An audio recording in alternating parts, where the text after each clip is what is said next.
Itu dulu zaman Nabi itu ada ayat yang Jibril jauh-jauh dari langit turun ke bumi hanya membawa satu kalimat. Sehingga syarat seorang mufassir itu termasuk tahu pertanyaan kalimat apa yang hanya satu diturunkan Jibril, yaitu kalimat minal fajr. Jadi dulu awal-awal Islam itu ada ayat kamu makan wakulu washrobu hatta yatabayyana lakumul khaytul abyadu minal khaytil asfad. Jadi kalau malam puasa itu orang boleh makan selagi melihat benang putih sama benang hitam itu belum kelihatan. Tapi kalau sudah kelihatan mana yang hitam, mana yang putih, berarti otomatis imsak. Itu sahabat entah saking lugunya, itu ya benar-benar masang benang hitam sama putih, dia makan. Nanti 1 jam dari makan misalnya diintip lagi, kok belum kelihatan makan lagi.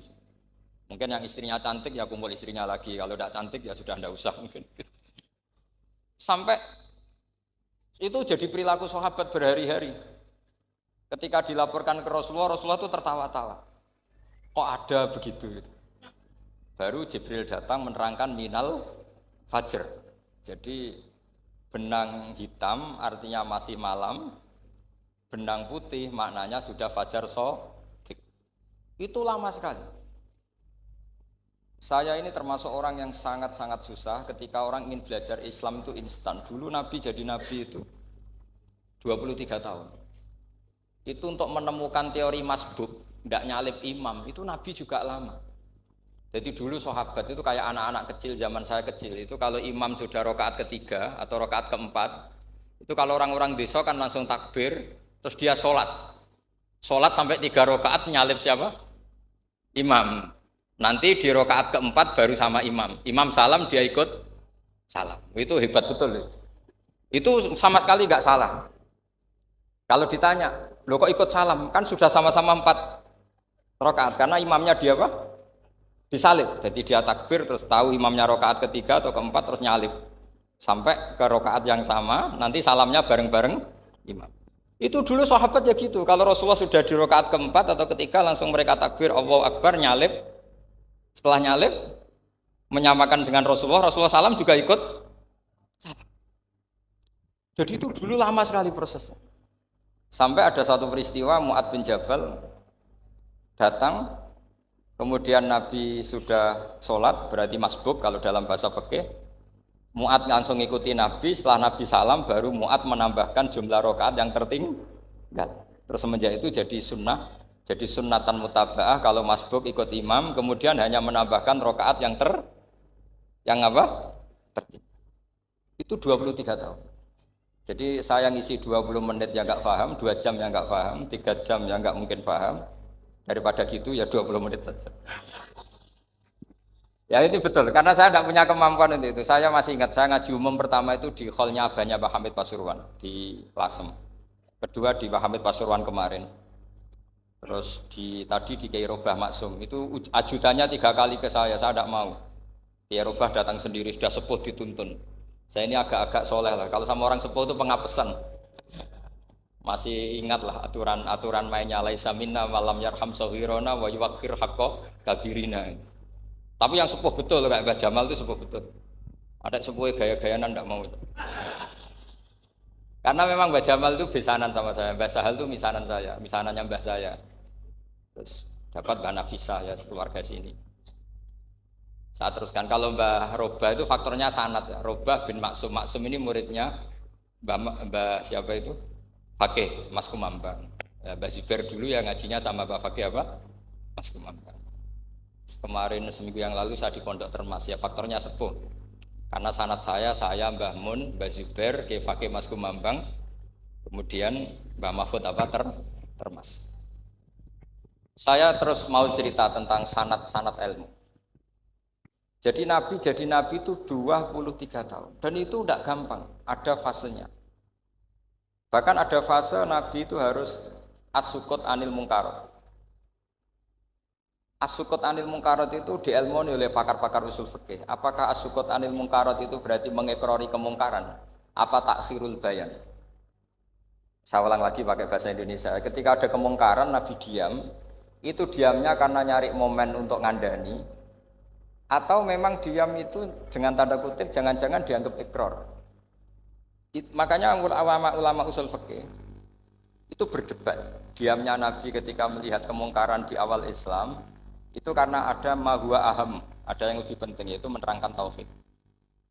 Atau takut itu menjadi satu momok bagi mereka karena Nabi dianggap coro Jawa itu dianggap kecangkeman, sidik-sidik ngeloroi, sidik-sidik ngeloroi. Nah, perdebatan ulama dalam seperti ini itu penting sekali karena nanti menjadi satu rumus ilmu. Saya berkali-kali berpikir gini, misalnya Anda punya keponakan atau punya anak pacaran. Ada Pak D yang keras sekali, mesti marah. Itu nanti ponakannya nggak sempat dikandani karena main saja nggak berani, mesti Pak D ini marah. Karena ini Islam garis keras atau garis lurus atau apalah nggak tahu. Pokoknya punya garis.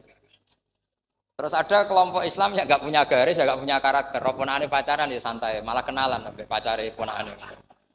Cantik le, kuliah podo, ya. Sehingga ponakannya merasa terjustifikasi. Berarti pacaran nggak apa-apa, wong paman saya nggak marah. Natijahnya pasti sama. Yang terlalu mudahanah, yang terlalu baik, hasilnya tidak didik sama sekali. Karena seakan-akan mengakui bahwa itu tidak apa-apa. Yang keras sekali hasilnya juga sama, nggak didik sama sekali. Karena dolan we rawani, kapan didiknya? Nah kira-kira seperti itu. Yang nggak mau berteman sama orang-orang maksiat juga hasilnya sama, meskipun atas nama kebenaran. Aku mau kancanan nong maksiat, ngotori. Hasilnya sama, nggak mau mendidik. Tapi yang mau ngancani juga bahaya kalau terlalu keseringan karena jute aku kenal kiai iki ratu diloroi, berarti gak popo kan gitu. Nah ini PR besar dalam umat Rasulullah Shallallahu Alaihi Wasallam. Tadi saya diceritani Mbah Jamal berjuangnya di sini, nata dari kampung yang macam-macam menjadi kampung baik. Dulu saya duki di Lasem ya gitu. Mbah Mun dulu ya sarang dihimpit 2 kampung yang masalah. Tapi lama-lama terus jadi kampung yang baik lewat tarbiyah, lewat proses tarbiyah yang luar biasa. Maka ketika kemungkaran kita biarkan, itu namanya apa? Namanya itu kalau dalam usul fikih itu takhirul bayan. Apa? Mengundurkan memberi apa? Penjelasan. Karena sekali tidak dengan definisi ini, nanti takutnya dianggap al-iqrar alal mungkar, dianggap ngakui kemungkar. Nah, saya termasuk orang yang sangat usuli ya, sangat memahami Quran, hadis itu cara disiplin ilmu usul fikih. Kenapa itu satu keharusan begini logikanya? Saya ulang lagi, Nabi jadi Nabi itu 23 apa? Itu yang menyokong beliau jadi Nabi itu orang Nasrani dan orang Yahudi. Karena itu satu-satunya perangkat yang harus dipakai. NU belum ada, sama nggak usah GR bela Nabi, NU pas itu belum ada. Maulid Nabi itu yang kangelan itu Abu Lahab, bukan pengurus NU. Sampai sekarang dalil Maulid itu masih pakai Abu Lahab. Jadi ini ya NU itu termasuk organisasi yang luar biasa. Abu Lahab ya jadi dalil. Jadi Abu Lahab dengar kalau iparnya, Abu Lahab itu iparnya Aminah, iparnya Sayyidah siapa? Dengar Aminah lahir, nggak punya suami, saking senengnya tanggalemnya beliau, namanya Suwaibah, itu dimerdekakan. Ya setidaknya untuk hari Senin tak sebut beliau loh, karena pas soleh. Nanti Selasa Rebus dan itu dimerdekakan. Saya yang kiai kecil saja nggak bayangkan kalau pagi-pagi tidak punya anak dalam yang bikin kopi siapa, yang mencucikan siapa, yang nyapu rumah siapa. Tapi Abu Lahab saking senengnya punya ponakan itu dikasihkan. Sudah Suwaibah kamu pakai saja. Sudah biar melayani kamu, ngurusin kamu. Jadi saya bayangkan hari itu Abu Lahab itu mungkin bikin kopi sendiri, nyapu sendiri demi. Nah itu sama Allah dikenang sehingga yukhaffafu anul adzabu yaumal isnan itu masyhur. Idza kana hadza kafiron jaa dzammuhu bi tabbat yadahu fil jahimi mukhal lada an ata annahu fi yaumil isnaini daiman yukhaffafu anhu lisururi bi ahmada famadzannu bil abdil ladzi kana umruhu bi ahmada masruran wa mata muwahhida. Ini Abu Lahab yang kafir, hormat Maulidur Rasul saja dapat takhfiful adab, apalagi yang mau. Jadi itu satu-satunya dalil maulid, itu dalilnya Abu Lahab. Ya makanya terus kita itu dibully sama kelompok sebelah, dalil kok Abu Lahab. Tapi saya pastikan awal Islam itu yang menjadi perangkat nubuah itu hanya Yahudi dan Nasrani. Karena yang lainnya nggak tahu Nabi itu apa. Saya beri sedikit cerita, Nabi itu umur, anggap saja kita ikut kaul yang 12 tahun saja. Sebetulnya ada beberapa perdebatan, ada yang bilang 9, ada yang bilang 12. Tapi yang debat tidak usah didengerin, sama-sama nggak tahu kok ngotot. Kadang orang debat yang lucu, sama-sama nggak tahu kok ngotot. Anggap saja 12. Nabi datang ke Syam, Syam itu ya sekitar Syria, Libanon, Palestina itu Syam. Itu pertama yang tahu kalau beliau Nabi itu ya rohib. Rohib itu terjemahnya ya pendeta. Rohib, Bukhaira, nemuin Abu Thalib, itu siapa? Ini anak saya. Terus ditanya lagi, ini siapa? Ini anak saya. Sampai 3 kali. Terus sampai Abu Thalib itu agak tersinggung. Memangnya masalahnya apa kalau dia anak saya? Terus Ibu Bukhaira bilang gini, semua alamat Nabi pada anak ini itu ada semua, kecuali kecelakaannya satu, anak kamu. Loh, memangnya masalahnya apa? Karena alamatnya Nabi di Taurat dan Injil itu yatim, sementara ini punya bapak kamu, ini masalah. Jadi dilihat macanya sudah memenuhi kriteria, semua memenuhi kriteria, kecuali satu, karena punya bapak Abu. Akhirnya Abu Thalib ngaku, enggak, ini enggak anak saya, ponakan saya. Akhirnya diketahui kalau ini benar-benar calon. Pertama yang tahu siapa? Pendeta. Karena yang punya khazanah kitab samawi itu ya para orang Nasrani dan Yahudi. Sehingga Al-Quran meskipun pada akhirnya ngeritik Yahudi Nasrani itu, tapi nggak bisa nggak bicarakan Yahudi dan Nasrani. Karena satu-satunya yang masih punya kitab samawi itu Yahudi dan Nasrani. Meskipun sebagiannya sudah dirubah-rubah. Alamat pertama itu seperti yang diceritakan di berjanji afi ainaihi humrotun. Matanya dilihat. Terus perlakuan pohon. Saya pernah di pohon itu, pohon nubuah. Itu umurnya ribuan tahun. Itu kalau Nabi duduk misalnya di arah barat, matahari dari barat, normalnya akan kena kesetrong matahari. Itu yang rubah itu dahannya. Jadi Nabi itu orangnya lugu, duduk aja nggak mau mikir. Memang syaratnya Nabi itu nggak boleh mikir, harus ummi. Ummi itu lugu. Nggak boleh Nabi mikir besok makan apa, terus jabat apa, itu nggak boleh. Itu udah Nabi itu, maklar itu. Nabi itu nggak boleh mikir. Makanya Quran nyifati Nabi itu makun tata drimal kitab walal iman. Kami itu tidak tahu kitab itu apa, iman itu apa. Jika Nabi itu nggak bisa jumpa pers, nggak bisa. Nabi kok memaklumatkan wah saya tadi malam, nggak bisa. Nabi itu justru bagus keliru pertama jadi Nabi. Nabi pertama ketemu Jibril itu dikira malakul maut, dia lari ketakutan. Zamiluni Khotijah, saya ini takut, itu tadi ada malakul maut, saya takut. Sama Khotijah dikemulin. Jadi Nabi itu nggak tahu kalau itu malaikat siapa? Jibril. Jibril nggak bisa dia kenalan nggak di seminar. Ini malaikat Jibril pernah kuliah di sini, nggak bisa seperti itu. Jibril itu ya aneh. Pertama ketemu Nabi, Iqra ya Muhammad, kamu harus baca ini. Kata Nabi, ma'ana Nabi Qur'an, saya tidak bisa baca. Harus bisa. Dipaksa sampai 3 kali. Nabi tetap jawab, saya tidak bisa baca. Terus kata Nabi kenangnya, Tony, saya didekap, kamu harus bisa baca. Setelah baca dilepas, Nabi lari, pulang. Pulang terus bilang ke istrinya, Zamiluni. Ini secara nahwu agak aneh, karena mukhatabahnya perempuan satu. Harusnya Zamilini. Kalau untuk perempuan harusnya idribi ya, unsuri. Tapi karena Khadijah dihitung ahl itu keluarga, maka Nabi pakai khitab mudzakkar jamak Zamiluni. Jadi Nabi nggak tahu kalau pertama jadi Nabi. Karena syaratnya Nabi harus ummi. Justru karena ummi itu orisinil, semua yang dikatakan Nabi pasti dari wahyu. Nah, sing tadi Nabi sampeyan mikir, saya besok ngomong apa ya supaya orang tertarik. Makanya kamu nggak akan jadi Nabi. Selain sudah ditutup juga bahaya ini karena tadi. Makanya saya ngaji itu ya sekenanya saya tidak pernah ngaji itu mikir. Karena ngaji itu menarik ndak itu terserah nasib. Kalau nasib sedang baik, kamu tidak paham gini, wah Gus Baik ilmunya tinggi sampai kita tidak paham itu kalau nasib sedang baik. Kalau nasib tidak baik, ngomong sudah enak apa, sebulet tuh. Jadi sebetulnya ini masalah qalb. Allah yang muqallibal qulub. Kayak kamu kelihatan serius itu kalau nasib sedang baik dianggap pemikir. Kalau nasib sedang nggak baik, wong kok merengut terus, mesti begitu. Kalau kamu nasib baik, sering guyon, mesti orang komentarnya alhamdulillah itu ceria, gampang syukur. Kalau nasib nggak baik, kiai kok guya-guyu, ora jelas kan gitu. Sehingga Nabi itu memang nggak boleh mikir. Sehingga diistilahkan makun tadri mal kitabu walal iman. Kamu itu tidak tahu Muhammad, kitab itu apa, iman. Justru itu bagus. Nggak tahu itu bagus kalau untuk Nabi. Kalau untuk apa? Sehingga orisinil datang ke Khadijah, Zammiluni Zammiluni. Jawabannya Khadijah lucu. Kamu betul ketemu orang seperti ini makhluk seperti ini nih. Iya kata Nabi. Itu Khadijah itu kacaunya bukan main. Khadijah itu kacau. Khadijah itu Khadijatul Kubra, termasuk manaqib yang dicintai Mbah Mun. Ini mbah-mbahnya Habib, ini Muhammad bin Anis. Khadijah bilang gini, ya gini saja Mas. Suatu saat kalau teman kamu itu datang bilang ke saya, ya kata Nabi. Gak ngerti kalau ini dites. Suatu saat Jibril ini datang lagi. Nabi juga, ini loh temanku. Kalau bilang Jibril itu ini temanku datang lagi.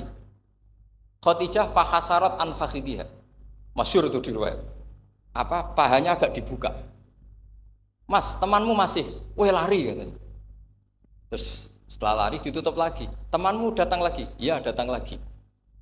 Absyir ya Muhammad, kamu harus senang. Itu benar-benar kamu itu nabi. Jadi Khadijah punya sekian definisi. Kalau nabi betul itu melihat apa malaikat betul itu melihat aurat itu pasti lari. Jadi dibuka. Ternyata Jibril lari. Khadijah ini tidak tahu, yang tahu nabi. Nabi ya nggak tahu kalau dites. Kalau Nabi tahu, oh kok ngene nak dites ya.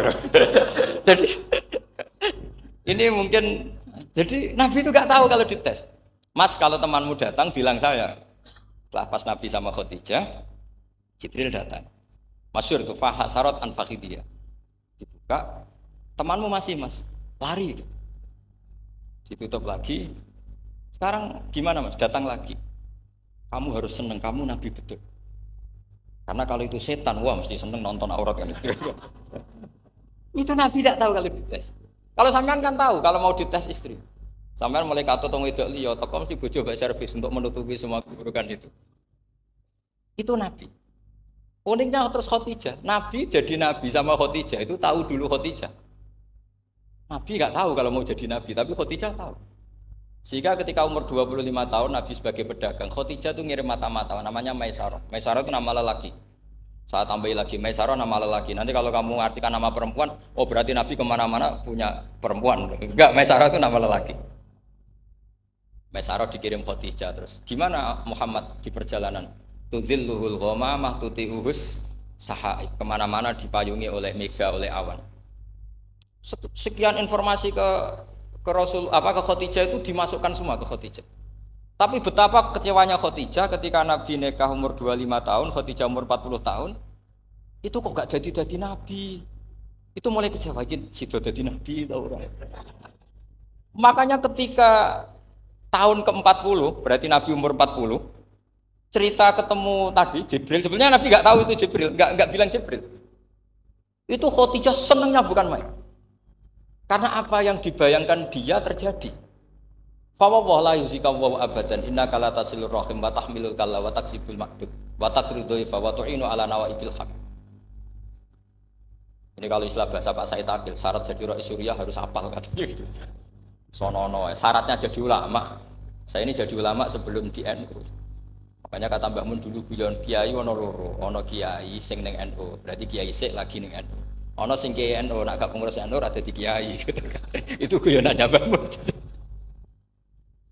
Akhirnya Khadijah itu sempurnanya bukan main karena pernah ragu 15 tahun. Kan dari umur 25 sudah yakin kalau ini nabi, kemudian enggak tahu bukti berikutnya. Makanya terus ini jadi nabi enggak.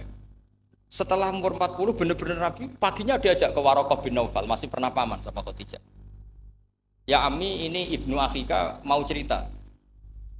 Terus Waraqah ini Nasrani. Di kitab Bukhari disebut wakana imro'an tanas sorofil jahiliyah wa yaktubu Injil bil Ibroniyah masyaallah ayaktub. Jadi Waraqah itu penginjil, pendeta. Tapi nanti loh kamu jangan salah paham terus kayak pendeta sekarang, enggak ada periode di mana Injil masih asli dan ada periode ini yang sudah muharraf. Itu kan ya itulah khasnya ulama. Akhirnya Waraqah tanya, kamu ngomong saja ya Ibnu Akhi, manggilnya seperti itu. Akhirnya Nabi cerita ketemu Jibril, ketemu enggak, sebenarnya beliau enggak tahu itu Jibril cerita. Terus kata Waraqah, hadan namus alladzi ja'a bi Musa. Masih pakai bahasa namus, hadan namus alladzi ja'a bi Musa. Itu namus semacam malaikat yang mendatangi Musa. Terus uniknya Waraqah bilang gini, wa iyudrikni yaumuka ansuruka nasron mu'azzaron. Andai kan saya menemukan hari ketika kamu jadi nabi, akan saya bela mati-matian. Kapan itu, paman? Khina yukhrijuka kaumu, ketika kamu diusir oleh kaum kamu. Nabi sebagai orang baik, makanya GR jadi orang baik itu ya boleh. Nabi sebagai orang baik